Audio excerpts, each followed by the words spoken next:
नमस्कार मंडळी, राधे राधे. आई राजा उदे उदे. नवरात्रीच्या तुम्हाला खूप खूप शुभेच्छा. जसे की तुम्हाला माहीतच आहे, आपण या नवरात्रीच्या 9 दिवसामध्ये दररोज एका देवीची कथा ऐकवत आहोत. आज 3रा दिवस आहे. आज मी घेतलेली आहे सप्तशृंगी देवीची कथा. सप्तशृंगी देवीची कथा कशी आहे तर गिरजेचे रूप, द्रोणागिरीचा भाग आणि 8 फूट उंचीचा आणि 18 भुजांची माता ही कशा पद्धतीनं पडली किंवा ह्यांची काय आख्यायिका आहे हे आपण पाहूयात. सर्वप्रथम सप्तशृंगी देवी हे कुठल्या जिल्ह्यामध्ये आहे तर सप्तशृंगी देवीचं मंदिर हे नाशिक जिल्ह्यामध्ये आहे आणि सप्तशृंगी देवीलाच 3.5 शक्तिपीठापैकी एक म्हटलं जातं. तसेच या देवीला वनातली देवीही म्हटलं जातं. तर सह्याद्रीच्या कडेला 7 शिखरे आहेत, त्यावरून या गडाला सप्तशृंगी म्हटले जाते. गडावर सूर्यकुंड, जलकुंभ, तांबूलतीर्थ, मार्कंडेय ऋषीचे मठ, शीतकठा, शिवतीर्थ अशी पवित्र स्थळे आहेत.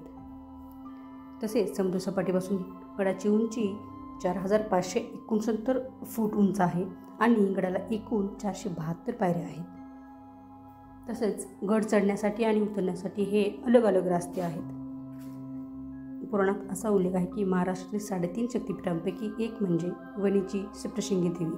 3.5 शक्तिपीठांना ओंकारांच्या सगुण रूपात मानतात. ओंकारात 3.5 मात्रा आहेत. त्यातील अकार पीठ म्हणून माहूर ओळखले जाते, तर उकार पीठ म्हणून तुळजापूर ओळखले जाते आणि मकार पीठ कोल्हापूर आणि ऊर्ध्व मात्रा म्हणजेच सप्तशृंगी असे हे 3.5 पीठाचं वर्णन आहे.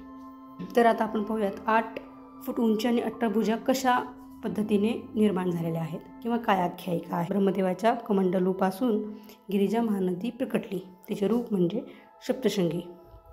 देवीची मूर्ती स्वयंभू असून ती 8 फूट उंच आहे. तिला 18 भुजा आहेत. मूर्ती शेंदुराने लिपली आहे. तिच्या प्रत्येक हातात वेगवेगळी शस्त्र आहेत.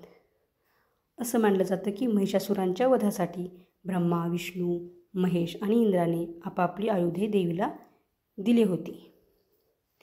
मंदिराच्या गाभाऱ्याला 3 दरवाजे आहेत: शक्तिद्वार, सूर्यद्वार आणि चंद्रद्वार. या दरवाजातून मातेचे दर्शन होते. तसेच चैत्र नवरात्रीत देवीचे मुख हे प्रसन्न असते आणि शारदीय नवरात्रीत गंभीर असते असं मानलं जातं. तर निवृत्तीनाथ हे ह्या मातेला कुलस्वामी मानत. जेव्हा ते समाधी घेणार होते तेव्हा त्यांनी या गडावरती येऊन ध्यानही केले होते अशी आख्यायिका आहे. तर सप्तशृंगी गडावर महिषासुरांचे एक मंदिर आहे. येथे देवाने त्रिशूळाने महिषासुरांच्या धडापासून शिर वेगळे केले. त्यामुळे पर्वताला मोठी भेग पडली. ती आजही दिसते असे लोक म्हणतात. या ठिकाणी महिषासुरांच्या शिरांचे पूजनही केले जाते. लीळा चरित्रामध्ये या ठिकाणाचा उल्लेख पण आढळतो. राम आणि रावणाचे युद्ध झाले त्यावेळी इंद्रजितांच्या शस्त्रामुळे लक्ष्मण बेशुद्ध पडला होता. तेव्हा लक्ष्मणाला शक्ती लागली. त्यावेळी लक्ष्मणाला शुद्धीवर आणण्यासाठी मारुतीने द्रोणागिरी पर्वत उचलून आणला. त्याचा काही भाग जमिनीवर पडला, तो म्हणजे सप्तशृंगी मातेचा असे म्हटले जाते. राम सीतेने वनवासात इथले दर्शन घेतले. छत्रपती शिवरायांनीही देवीचे दर्शन घेतले असा उल्लेख बखरीमध्ये आढळतो. दरवर्षी मोठी यात्राही या ठिकाणी भरते.